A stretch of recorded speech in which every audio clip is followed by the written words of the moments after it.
নমস্কাৰ সকলোকে ডেষ্টিনেলৈ স্বাগতম জনাইছো আৰু আজি 2026 বৰ্ষৰ সিংহ ৰাশিৰ জাতক জাতিকাসকলৰ 2026 চনটো কেনে যাব তাকে আলোচনা কৰিম। গতিকে ভিডিঅ'টো শেষলৈকে চাব আৰু আপোনাৰ যদি বন্ধুবৰ্গৰ কোনো সিংহ ৰাশিৰ ব্যক্তি হয় বা আপুনি নিজেও হয় তেনেহ'লে আপুনি চাব আৰু আপোনাৰ বন্ধুবৰ্গলৈ শ্বেয়াৰ কৰিব। আৰু আপোনালোকে যদি আমাৰ এই ভিডিঅ' ফেচবুকত চাইছে পেজটো ফ'ল' কৰি ৰাখিব আৰু ইউটিউবত যদি চাইছে তেনেহ'লে চেনেলটো ছাবস্ক্ৰাইব কৰি কাষত থকা বেল আইকনটো প্ৰেছ কৰি ল'ব। যিকোনো ভিডিঅ' আপুনি সহজে পাই থাকে।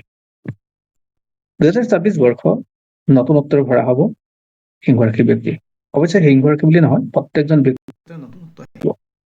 যে প্ৰত্যেকজন ব্যক্তিয়ে নিজৰ পৰিকল্পনা অনুযায়ী কিছুমান কাম কৰিবলৈ সদায় যে এইখিনি সময়ত মই এইটো কৰিলে ভাল হ'ব বা এইটো কৰিম, কিন্তু গ্ৰহৰ গোচৰৰ ওপৰত ভিত্তি কৰি কেতিয়াবা সেই কামটো সময়মতে নহয় বা কিছু দেৰিকৈ কৰে। সেয়েহে 2026 বৰ্ষত পৰিকল্পনা অনুসৰি সিংহ ৰাশিৰ ব্যক্তিসকলৰ সফল হ'বনে বা তেওঁলোকৰ স্বাস্থ্যৰ ক্ষেত্ৰত কেনেকুৱা হ'ব বা শিক্ষাৰ ক্ষেত্ৰত কেনেকুৱা হ'ব, এইখিনি কথা আজি আপোনালোকক জনাবলৈ গৈ আছো। বৃহস্পতি গুৰু যেতিয়া তেওঁলোকৰ লাভৰ স্থানৰ পৰা আৰম্ভ হয় বছৰটো, তেনেহ'লে বছৰৰ প্ৰথম ছমাহ তেওঁলোকৰ ক্ষেত্ৰত যথেষ্ট লাভৱান হ'ব। উচ্চ শিক্ষাৰ যোগ থাকিব, তেওঁলোকৰ ক্ষেত্ৰত যি কাম কৰে তাৰ সফলতাৰ যোগ থাকিব, কামৰ লাভাংশ বাঢ়িব, তেওঁলোকৰ মনৰ ইচ্ছাবিলাক পূৰ হোৱাৰ যোগ থাকে। গতিকে প্ৰথম আৰম্ভণিৰ সময়খিনি ছমাহলৈ তেওঁলোক যথেষ্ট সবল আৰু শক্তি হৈ থাকিব, তেওঁলোকৰ ক্ষেত্ৰত লাভৱানৰ যোগটো বাঢ়িব। আৰু তেওঁলোকৰ ককাই ভাইৰ মাজত যি সম্পৰ্ক বেয়া হোৱা আছিলে সেই বেয়া হোৱা সম্পৰ্ক ভাল হ'ব আৰু নিজৰ টেলেণ্টৰ জৰিয়তে কাম কৰিব পৰা সুযোগ পাব। কাৰণ বৃহস্পতিৰ পঞ্চম দৃষ্টি আপোনাৰ ভাতৃ হাউচত বা আপোনাৰ যি টেলেণ্ট সেই টেলেণ্ট হাউচত আছে, গতিকে সেইফালৰ পৰা আপোনাৰ ক্ষেত্ৰত প্ৰফিটেবল হ'ব।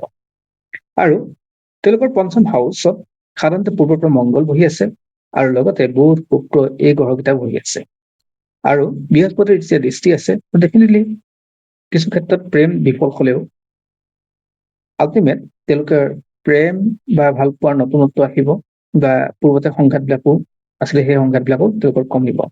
অৱশ্যে কিছু ক্ষেত্ৰত নিজৰ কৰ্কশ মাত বা নিজৰ টান কথা বা নিজৰ কিছু সিদ্ধান্তৰ ক্ষেত্ৰত কিছু বিফলতা আহিব পাৰে, কিন্তু সৰহভাৱে তেওঁলোকৰ প্ৰেম সফল হোৱাৰ যোগ থাকে, উচ্চ শিক্ষাৰ যোগ থাকে, এক্সট্ৰা কাৰিকুলাৰ যিবিলাক কাম কৰি আছে তেওঁলোকে তাত সফল হোৱাৰ যোগ থাকে। এই ছমাহলৈকে তেওঁলোকৰ কাৰণে অত্যন্ত ভাল বুলি ক'ব পাৰি। অৱশ্যে যেতিয়া ছমাহ পাৰ হ'ব জুনৰ পিছৰ পৰা তেওঁলোকৰ ক্ষেত্ৰত কিছু সমস্যা আহিব, বিশেষকৈ তেওঁলোকৰ খৰচৰ পৰিমাণ বাঢ়িব, স্বাস্থ্যৰ ক্ষেত্ৰত তেওঁলোকৰ সমস্যা আহিব, তেওঁলোকৰ ক্ষেত্ৰত দ্বাদশ হাউচ এক্টিভ হ'ব আৰু দ্বাদশ হাউচত সাধাৰণতে খৰচৰ কথা পোৱা যায়। আৰু লগতে 6 নম্বৰ হাউচ এক্টিভ হ'ব। 6 নম্বৰ হাউচ খৰচৰ কথা, ধাৰ ঋণৰ পৰিমাণ বহুত বেছি কৰি নেপেলাব যাতে আপোনাৰ ধাৰ মাৰিবলৈ লোকচান দিগদাৰ হয়।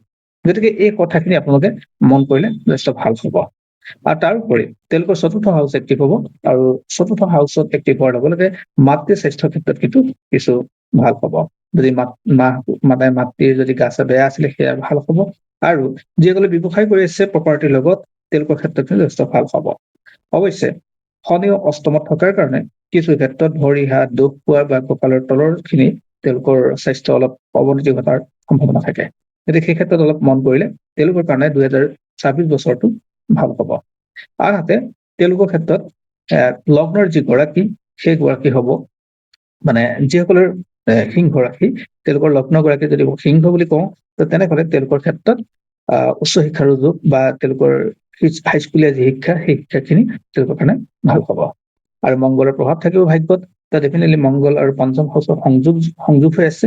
এনে অৱস্থাত তেওঁলোকৰ সেই হিচাপে যিসকলে পঢ়া ক্ষেত্ৰত দূৰলৈ যাবলৈ বিচাৰিছে বা উচ্চ শিক্ষাৰ ক্ষেত্ৰত বিভিন্ন ঠাই যাব বিচাৰিছে তেওঁলোকৰ কাৰণে যথেষ্ট প্ৰফিটেবল হ'ব।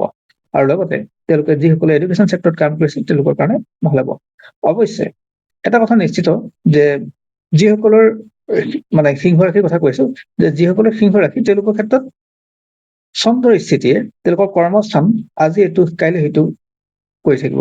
কাৰণ যিসকলে এটা নিৰ্দিষ্ট চাকৰিত অন্তৰ্ভুক্ত হৈ থকা নাই তেওঁলোকৰ কিন্তু কৰ্মৰ স্থিতিটো সদায় সলনি হৈ থকাৰ যোগ থাকে। অৰ্থাৎ তেওঁলোকে কোনো এটা কাম মন বহাবলৈ তেওঁলোকৰ ক্ষেত্ৰত দিগদাৰ হ'ব আৰু এই ক্ষেত্ৰত তেওঁলোকৰ কিছু সমস্যা উদ্ভৱ হৈ থাকিব গোটেই বছৰটোত। অৱশ্যে বছৰৰ শেষৰ ফালে যেতিয়া ডিচেম্বৰ মাহ পাব তেতিয়া কিন্তু বৃহস্পতিয়ে কিছু ক্ষেত্ৰত তেওঁলোকৰ পৰিৱৰ্তন অনাৰ যোগ থাকিব, কাৰণ ভাগ্য স্থানত বৃহস্পতিৰ দৃষ্টি থাকিব। আৰু ভাগ্য দৃষ্টি যেতিয়া বৃহস্পতিৰ হয় তেনেহলে নিশ্চয় লাভৰ পৰিমাণ বা যিকোনো ক্ষেত্ৰতে নিজৰ পজিটিভিটি অহাৰ চেষ্টা হ'ব। গতিকে নিজৰ কামবিলাক কৰি থাকক, আৰু যিসকল সিংহ ৰাশি হয় তেওঁলোকে সূৰ্য প্ৰণাম কৰিবলৈ নাপাহৰিব। সূৰ্য প্ৰণাম কৰিলে তেওঁলোকৰ ক্ষেত্ৰত যথেষ্ট ইতিবাচক হ'ব সূৰ্যৰ ক্ষেত্ৰত।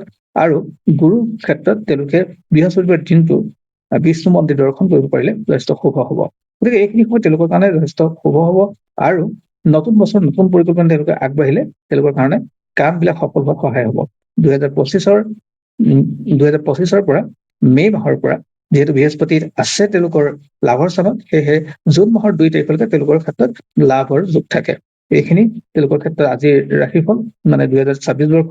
আৰু বাকী তেওঁলোকৰ জন্ম কুণ্ডলী অনুসৰি কিছু ক্ষেত্ৰত ইয়াৰ সাল সলনি হোৱাৰ সম্ভাৱনা থাকে। ধন্যবাদ।